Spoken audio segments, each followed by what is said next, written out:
Quote from the book on compliance management.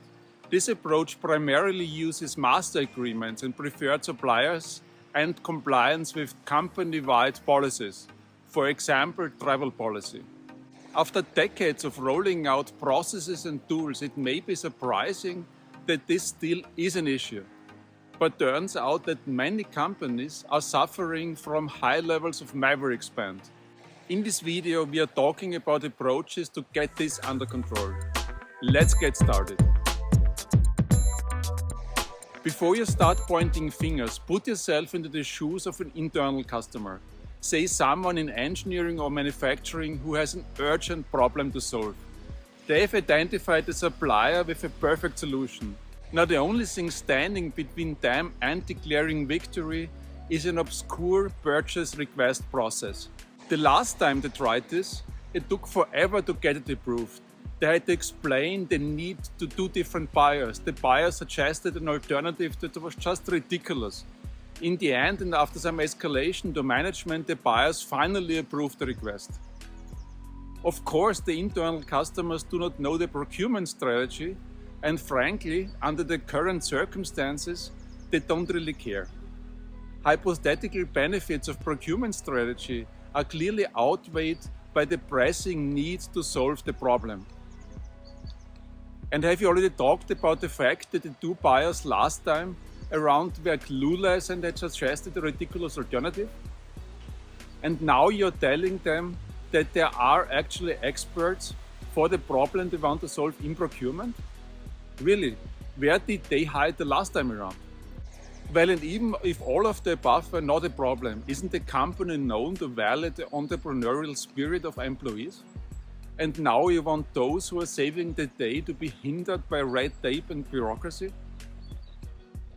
If some of what I just said sounds familiar, here are a couple of things you can do. Reduce the complexity of the ordering process.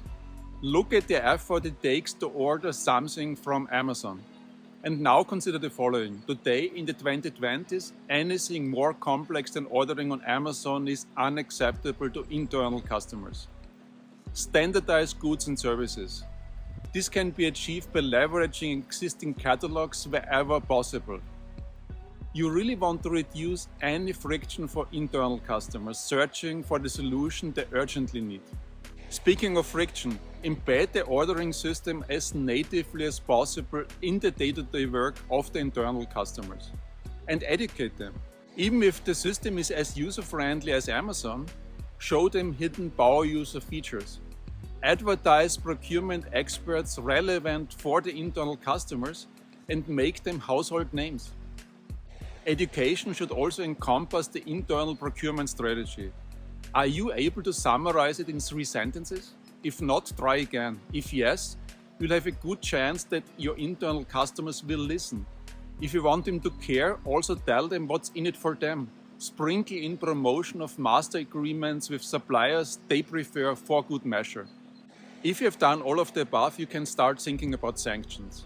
How and whom will you escalate? How to anchor compliance targets in personal objectives of internal customers? And how to track the number of deviations and the volume of maverick spend. So there you have it, A2 compliance management, a purchasing chessboard method that will remain being a journey. Okay, I'm curious, what are the root causes of maverick spend in your company? Let all of us know in the comments down below, and should you have a question, I will get back to you within 24 hours. Thank you for watching, and I see you in the next one. Bye.